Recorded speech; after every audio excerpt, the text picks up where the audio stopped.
Voy a tratar de ir rápido porque, bueno, tengo bastante contenido, así que voy a tratar de que entre todo. Y bueno, los 10 minutos que queden, por ahí si me salté algo, lo vemos en las preguntas. La idea de hoy es ver los modos de acción de herbicidas, un poco clasificación, importancia y definiciones, que nos va a servir para entender más la problemática después. Resistencia a herbicidas, cuál es la situación global y cuál es la situación local en Argentina. Y la propensión de los herbicidas a generar resistencia según su modo de acción, no es lo mismo un modo de acción que otro. Después vamos a ver el caso de resistencia a coniza, glifosato y ALS, poniendo énfasis en la biología de la maleza, en casos globales declarados y alertas actuales. Hoy el caso de Uruguay es el más resonante que nos llegó, que nos afecta bien de cerca. Y si bien no está declarado, hay ensayos empíricos que nos muestran que hay resistencia. Y bueno, un poco la situación en Argentina, estrategias de manejo que nosotros estamos planteando para la maleza. Lo que son modo de acción de herbicidas, a veces se nombra lo mismo como modo de acción o mecanismo de acción, pero bueno, la gran diferencia es el modo de acción es el mecanismo por el cual el herbicida mata a la planta. Yo puse los ejemplos, inhibidores de síntesis de aminoácidos o ALS, inhibidores de la división celular, reguladores de crecimiento, son las auxinas, etc. Y el mecanismo o sitio de acción es el sitio específico donde se acopla el herbicida y interactúa la planta con el herbicida y produce la acción biocida. Bueno, para resumir bastante, yo les puse ahí como referencia el libro de APRESID, que está bastante completo en lo que es modos y mecanismos de acción, están todos, cómo funcionan, etc. Así que ahí lo pueden consultar. Pero a grandes rasgos existen dos clasificaciones principales, la de la HRAC, que son letras, y la With Sciences de Estados Unidos, que son números, y nos pueden guiar para saber si un herbicida se manifiesta de diferente manera, tiene un mecanismo de acción distinto en la planta, y eso me va a ayudar a plantear estrategias rotando mecanismos de acción. Y su conocimiento, bueno, es esencial a la hora de elegir estos herbicidas, realizar las mezclas y sobre todo evitar la resistencia. ¿Por qué es importante conocerlos? Bueno, básicamente para saber cómo trabajan los herbicidas en la planta, identificar qué tipo de malezas son susceptibles y maximizar la eficacia de aplicación. No es lo mismo el tamaño de maleza y el herbicida que estamos tratando. Algunos son de suelo, algunos necesitamos, al ser de contacto de la planta esté muy chica, y los sistémicos nos permiten jugar un poco más con tamaño. Reconocer los síntomas de los herbicidas en las malezas y sobre todo también en el cultivo. Hoy en día estamos usando un montón de herbicidas para diferentes problemáticas y estamos viendo en cultivos sensibles a posteriori o en el mismo cultivo síntomas de fitotoxicidad, ya sea por carryover o ya sea por que los productos no son tan selectivos como estábamos acostumbrados con el glifosato. Entonces empezamos a ver síntomas de herbicidas que no son 100% selectivos. Y también mejorar la capacidad, de nuevo, de evitar problemas de resistencia. Este es un gráfico de With Sciences, muchos lo habrán visto. Yo saqué el del 2014 de la página de Ian Heap, donde muestra la progresión de descubrimientos de mecanismos de acción a lo largo del tiempo.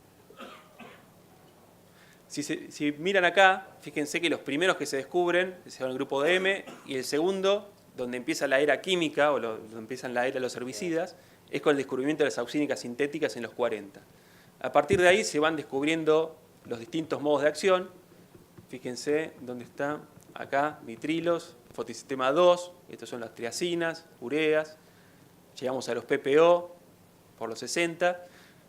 Y vamos subiendo la escalera y fíjense, en la recta final se encuentra el glifosato en el 70 y cuando estamos llegando al final de todo, inhibidores de ALS, inhibidores de ACC-ASA y HPPD. Estos son los herbicidas más nuevos que hay, descubiertos en 1980. A partir de ahí no hay más descubrimiento, o por lo menos, si bien se dejó de hacer mucho desarrollo por el tema del glifosato, pero también es muy difícil hacer descubrimiento de moléculas nuevas, y de esa época para acá básicamente no tenemos mucho más descubrimiento, sí de familias químicas, pero no de modos de acción novedosos. Cuando pasamos este cuadro, fíjense la progresión de resistencias a distintos modos de acción. A partir del 75 empiezan a aumentar los casos, son 462 casos, esto va subiendo, yo tomé el último dato, pueden ser un poquito más, de resistencia de especie por modo de acción. Esto se cuentan 245 especies y 462 casos son porque una especie puede tener resistencia a uno o varios modos de acción. El caso más extremo es en Australia el Orium rigidum, que tiene resistencia a 11 modos de acción diferentes. Eso se toman como 11 casos de una especie. Bueno, acá un poquito de definiciones. La resistencia, esto lo habrán escuchado 1000 veces en charlas de malezas, que es una habilidad heredable, o sea, se tiene que pasar de una población por semilla a la siguiente, de una maleza a sobrevivir a una determinada dosis de herbicida. Y después los tipos de resistencia. Una resistencia cruzada es un mecanismo de acción que le confiere resistencia a más de un herbicida, generalmente dentro de la misma familia, donde se da la de resistencia de sitio activo. La más común, por ejemplo, hay una modificación en una enzima, y es como la LS, entonces todas esas familias químicas como imidazolinonas, triazolpirimidinas, sulfonamidas, etcétera, que actúan sobre esa enzima, dejan de actuar, entonces a eso se le llama resistencia cruzada de sitio activo. Y resistencia múltiple es cuando ocurre más de un mecanismo de resistencia y nos da resistencia a varios modos de acción, que es el caso que dije del Orium rigidum, que tiene resistencia a CCasa, ALS, glifosato, etc.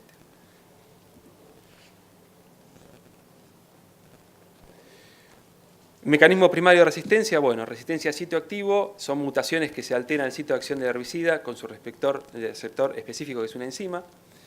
Acelerador del metabolismo es cuando una planta recibe un herbicida, lo metaboliza rápidamente y por eso no se produce la muerte.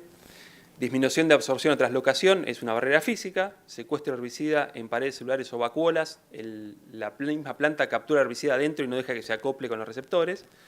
Y amplificación sobre expresión de genes es cuando, por ejemplo, un herbicida ataca una enzima tal, la planta sobreexpresa genes que le dan un montón de enzimas, entonces esa dosis inicial de herbicida se acopla a algunas enzimas, pero la planta genera tantas que no se produce la muerte de la misma.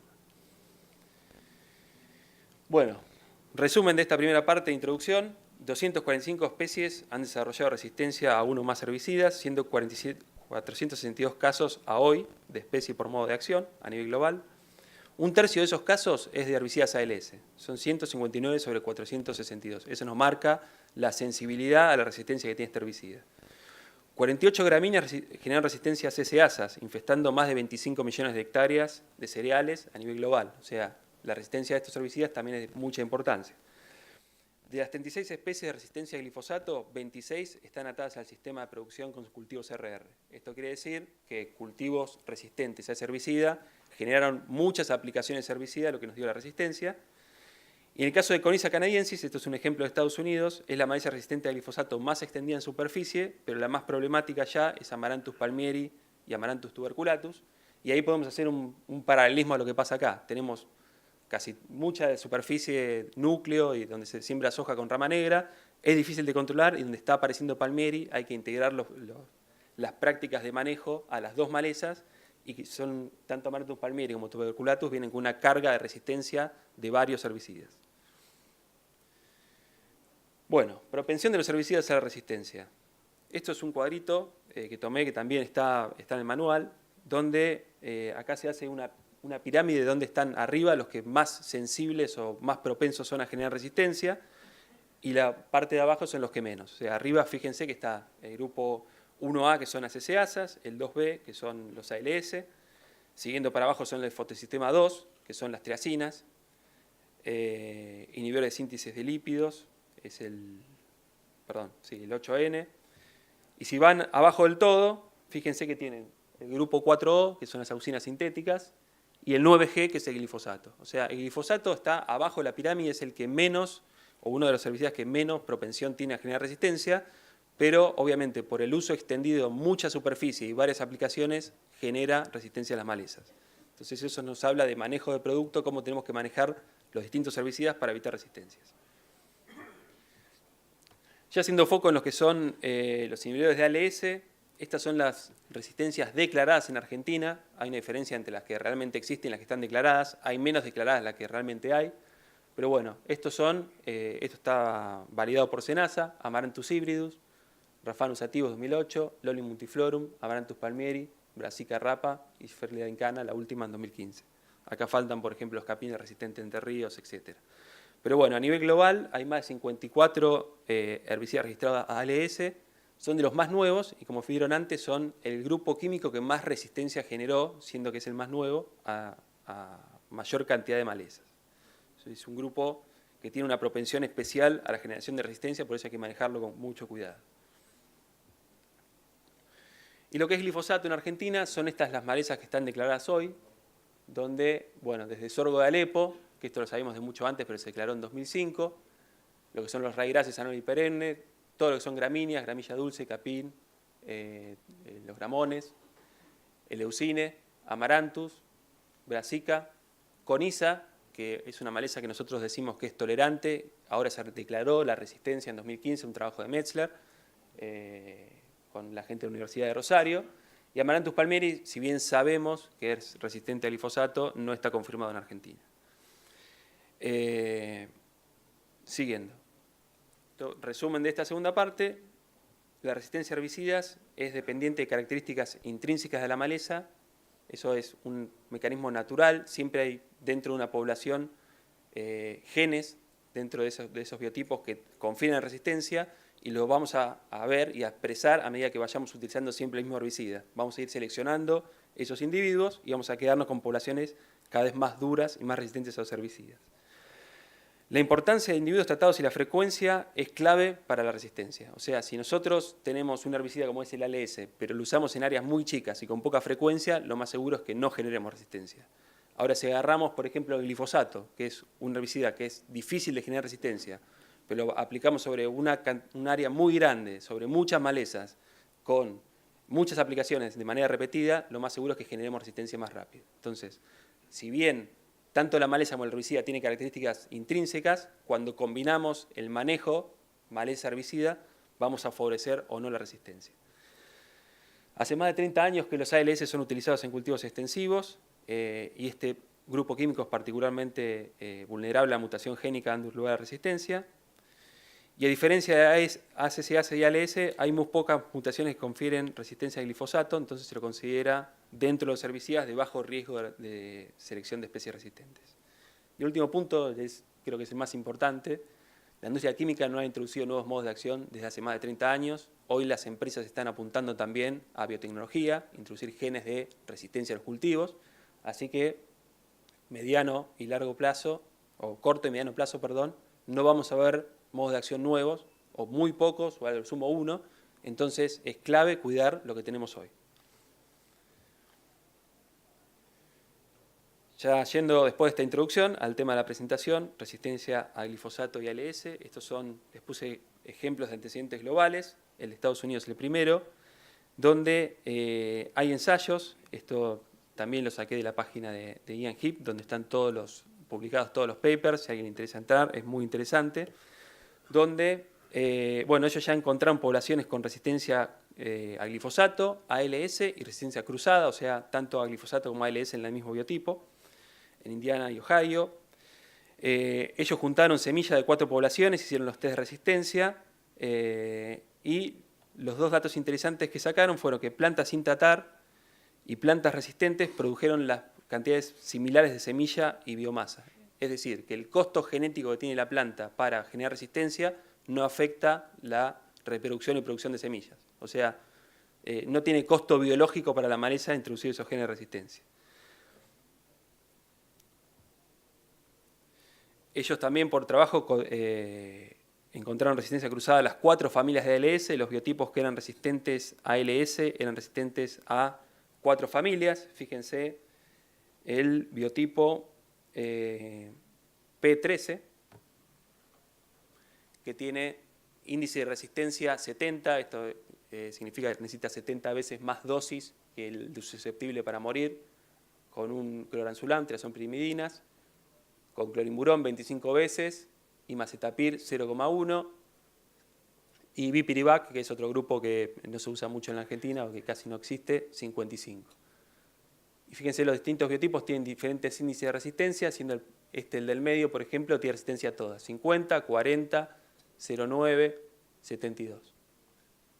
9, 34, 33, 580. O sea, una vez que generan resistencia a una familia de ese mecanismo de acción, de la ALS, genera resistencia cruzada a todas.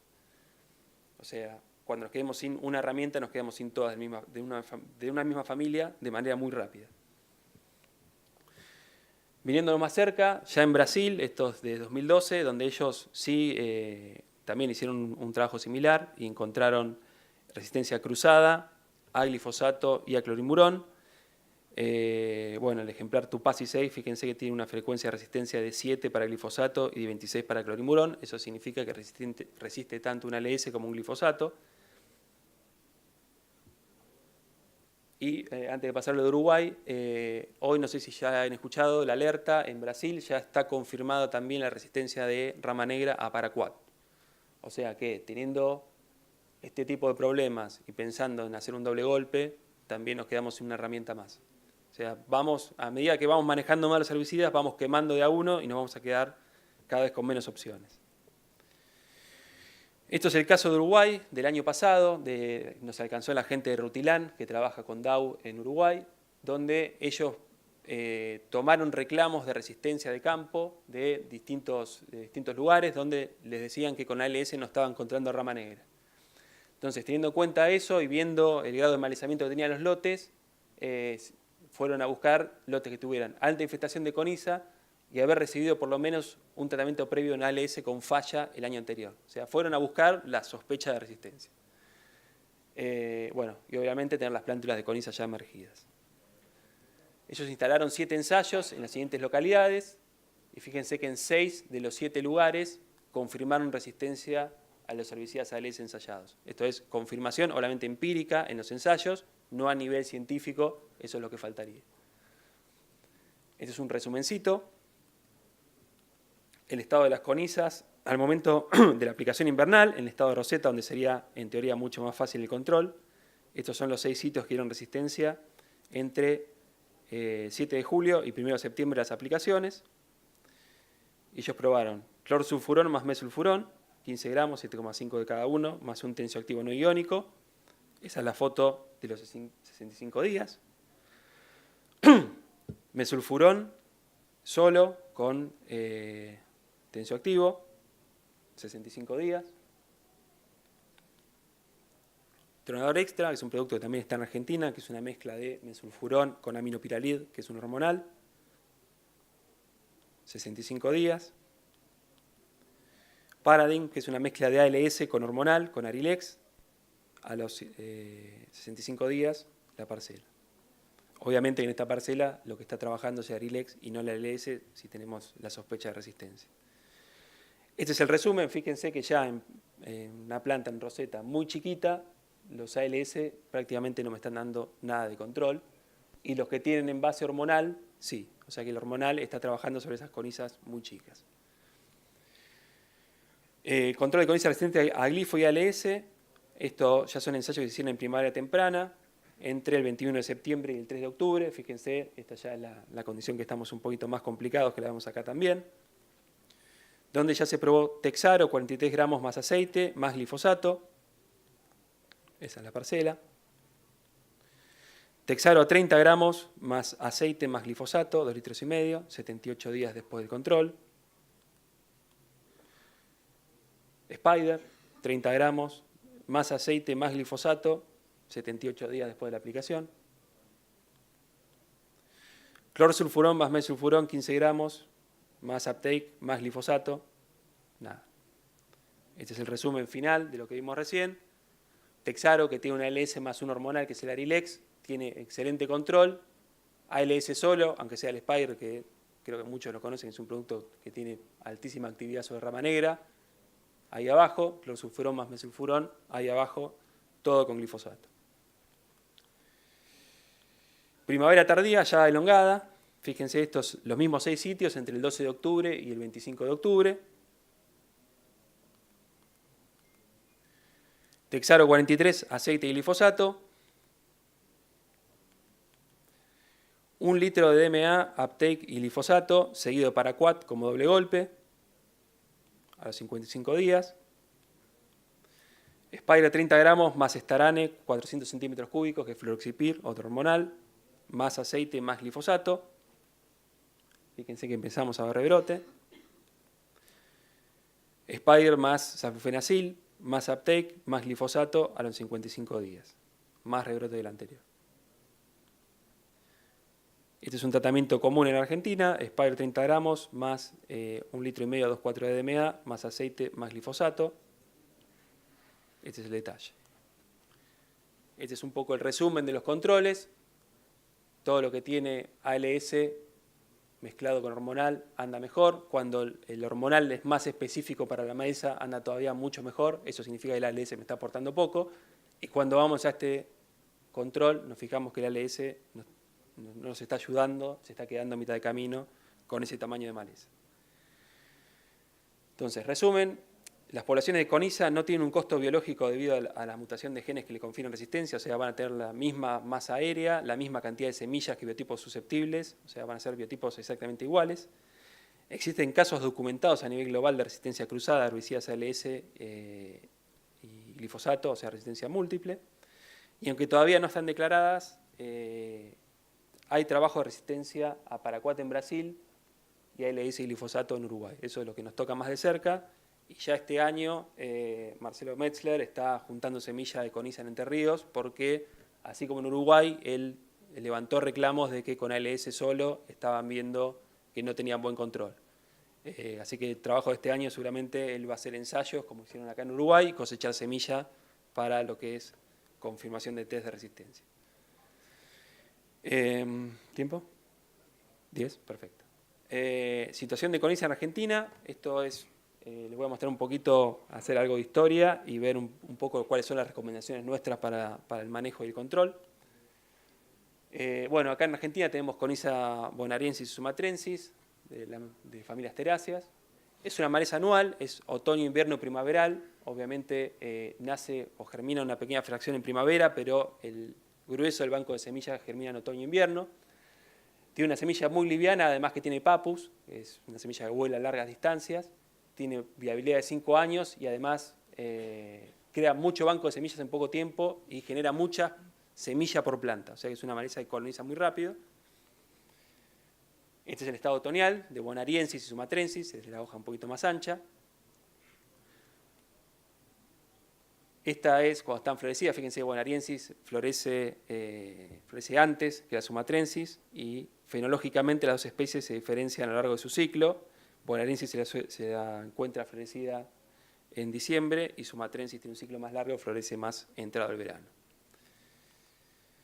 Esto para mostrarles por qué se adaptó tan bien la maleza a nuestro sistema. Fíjense, esto es un grafiquito que muestra porcentaje de emergencia según en qué porción del suelo o a qué profundidad está la semilla de rama negra. A 0 centímetros, fíjense, tiene mucha germinación. Cuando la bajamos a medio centímetro, ya baja la germinación. A 1 centímetro casi no tenemos germinación. Y a 2 centímetros abajo de la tierra ya no nace nada.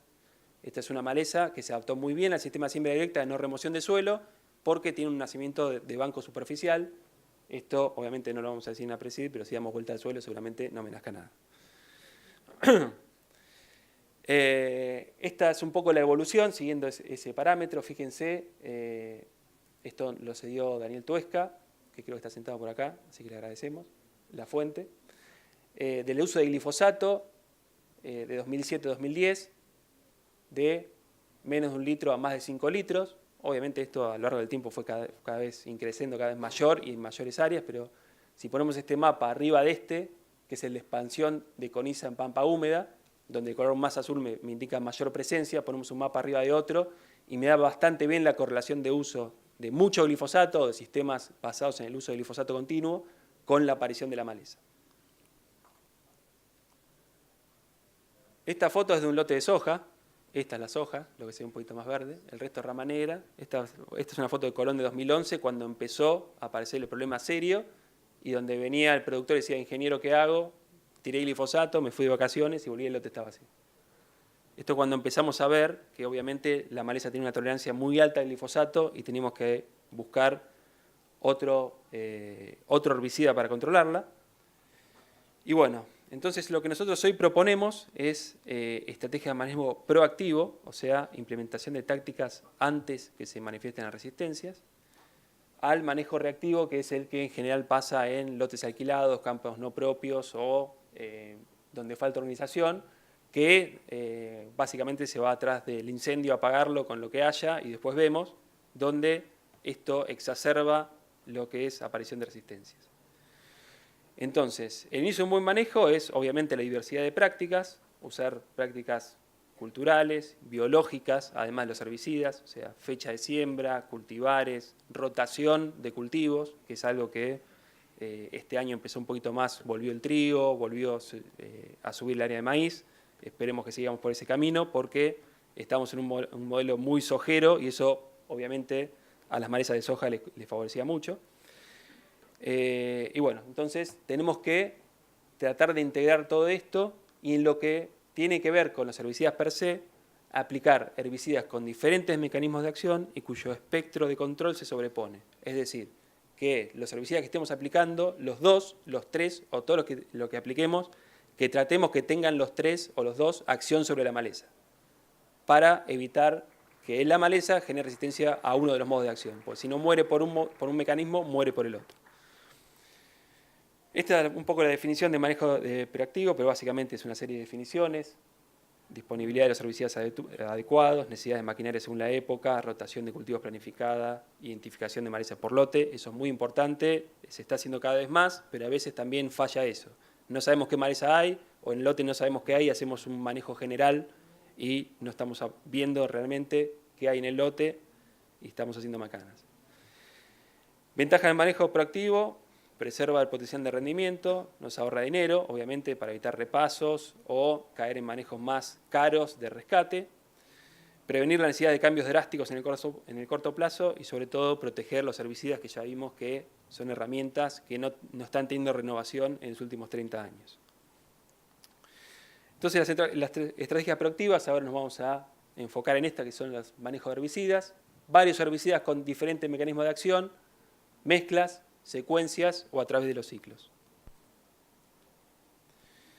Este, bueno, es el ciclo de la coniza, desde otoño-invierno, que nace y pasa el estado de roseta.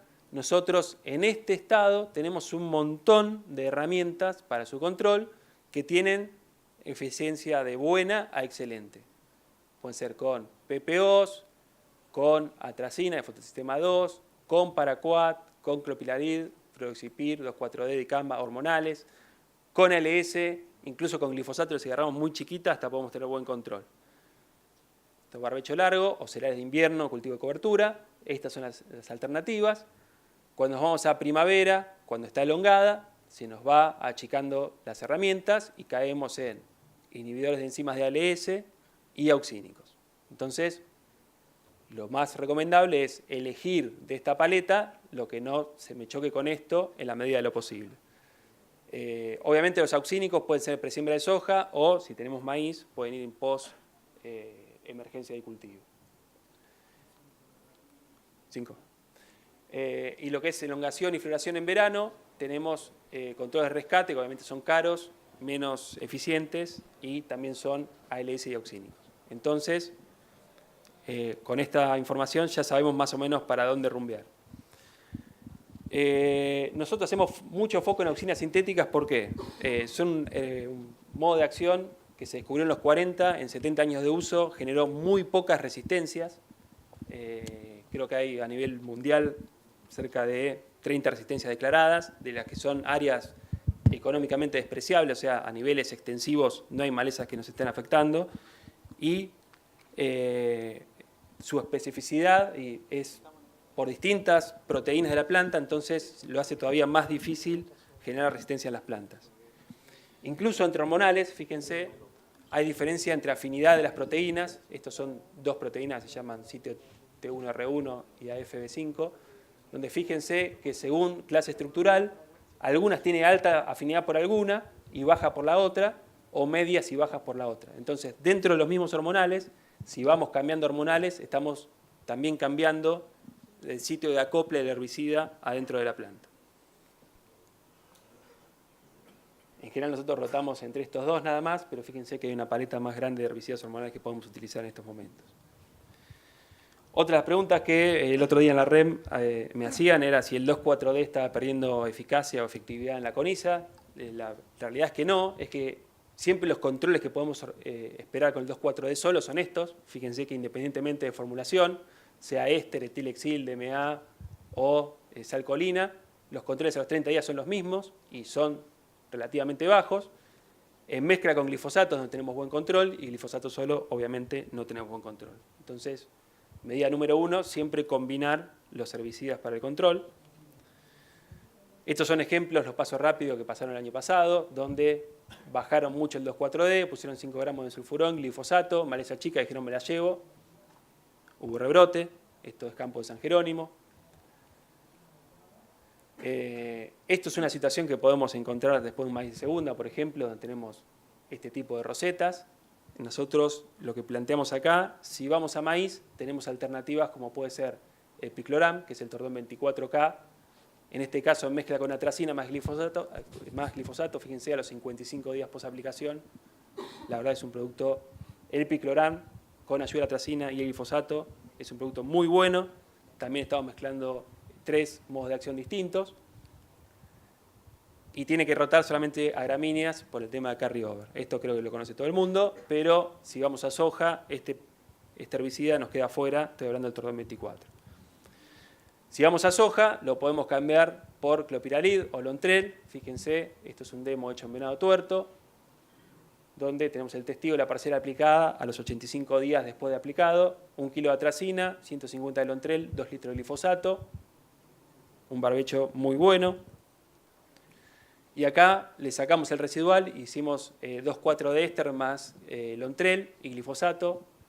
Estos son 100 días después de la aplicación, fíjense que tampoco queda nada, porque hicimos una muy buena aplicación sobre los nacimientos que ya estaban casi todos de otoño-invierno y después prácticamente no tuvimos nacimientos después.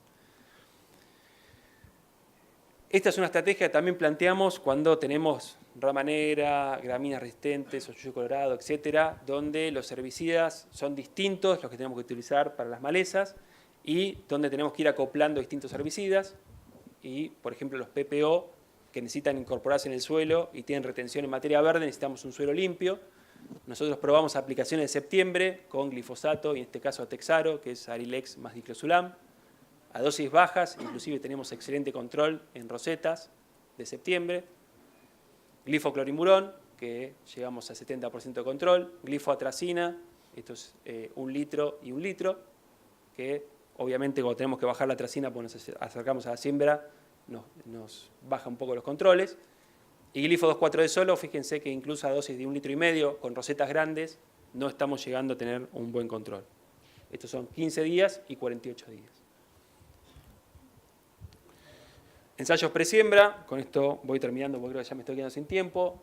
Esto era 2011-2012, donde vimos la foto anterior, esto es Río Cuarto, en Córdoba. Ensayos de Ulises Gerardo, también del Grupo de Desarrollo de DAO. Ahí está el ensayo, este era el lote. Donde probó todos estos productos. Spider, Starane, Clorimurón, Imacetapir, Flumexacin, Sulfenacil, Sulfentrazone, glifosato solo, a los 15 días, a los 30 días. Fíjense que estamos hablando de 2011-2012, esta dosis de una LS solo me daba un 95% de control. Está la parcela de Clorimurón, con los rebrotes, típico. La parcela con 25 gramos de diclosulam, todo controlado. Estos eran lotes comerciales, donde con el producto solo llegábamos bien. ¿Qué estamos viendo ahora? Campaña 14-15, de nuevo pusimos en demostrativos, estos son 6 a 10 semanas después de las aplicaciones, glifosato solo, glifosato más 1,5 litros de 2,4-DMA, glifosato, 1 litro de DMA, 80 gramos de clorimurón, 100 gramos de clorimurón, glifo 2,4 de Spider, 1 litro de DMA, 30 gramos de Spider, y glifosato con Texaro a 36 y 43 gramos. Lo que vemos que ya, fíjense, la mezcla de toda la batería ya empieza, si bien sigue siendo un control comercial muy bueno, no es lo mismo que antes porque estamos manejando siempre la maleza con lo mismo y hay muchas zonas que todavía usan la LS solo, inclusive en post-emergencia, como puede ser la zona de Entre Ríos, lo usan en post y lo usan solo. Eso es mucha presión sobre un solo modo de acción. Esto es el año pasado, 4 localidades, glifosato solo, Texaro 43, diclosulam más Arilex, diclosulam, 2,4-D más clorimurón a 100 gramos, 2,4-D más diclosulam a 30 gramos. Fíjense que de un año a otro, promedio de 4 ensayos, ya estamos en 75% de control. Esto es mucho uso de siempre lo mismo, 2,4-D, ALS, glifosato y siempre sobre maleza pasada de tamaño. O sea que hay que volver atrás y ver con qué tamaño voy a aplicar. Estas son las parcelas de estos ensayos a los 32 días, con 10 centímetros, esto es Texaro, esto es 2,4-D diclosulam, 20 centímetros, Texaro, 20 centímetros, diclosulam más 2,4-D.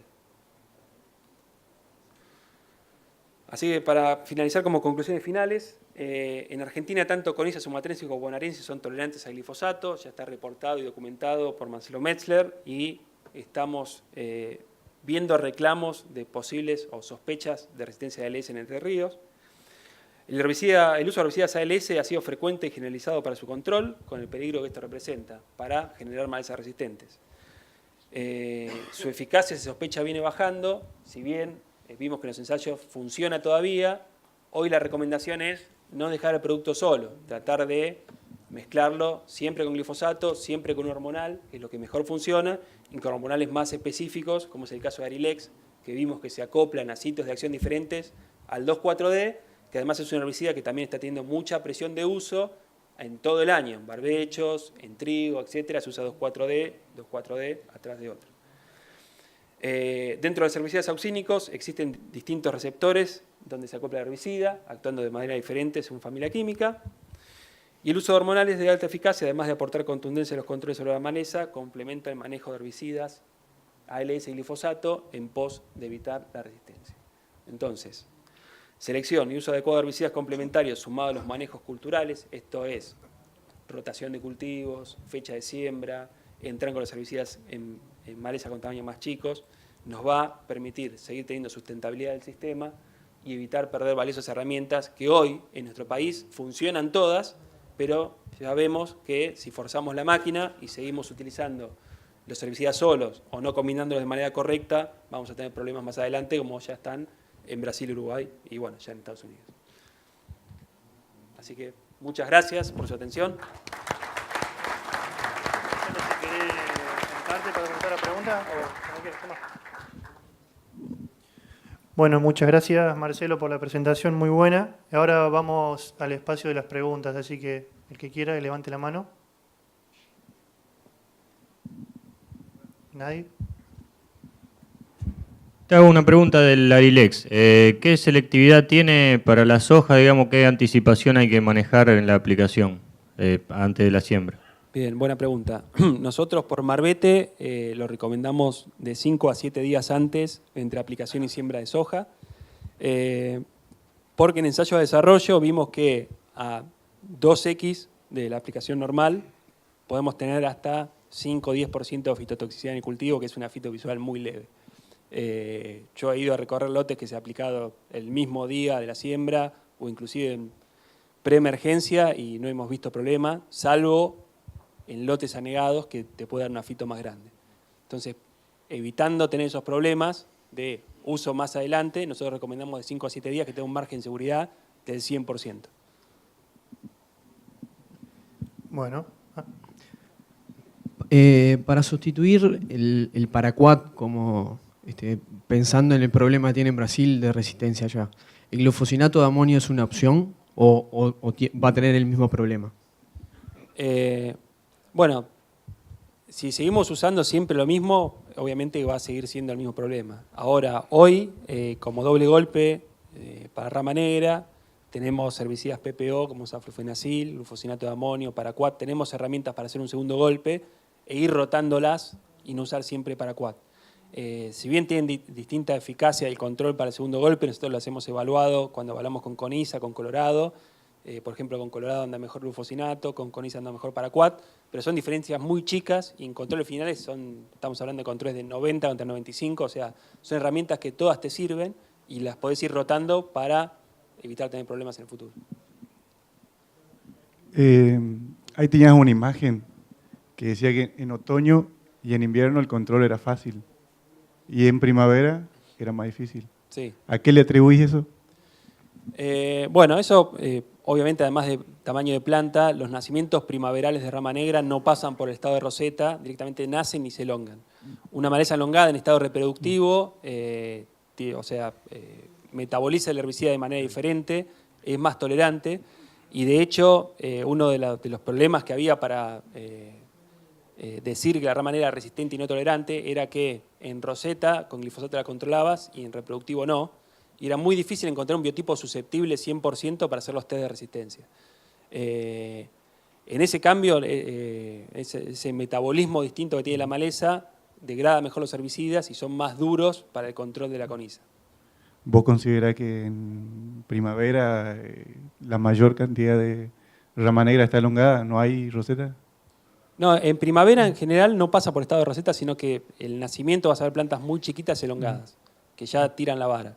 Las de otoño-invierno tienen otro problema, que van a tener un sistema radical mucho mayor, son rosetas mucho más grandes, pero si vos las agarrás temprano, o sea, otoño-invierno, cuando están más chicas y están en estado de roseta, son más sensibles a todos los herbicidas que yo pasé antes. Son tratamientos de buenos a excelentes, según el herbicida que elijas, pero todos tienen control. Cuando pasás a estado reproductivo, de esos herbicidas, los únicos que tienen buen control son ALS y hormonales. Gracias. ¿Alguna otra pregunta? Bueno, le damos un aplauso entonces a Marcelo. Gracias. Muchas gracias.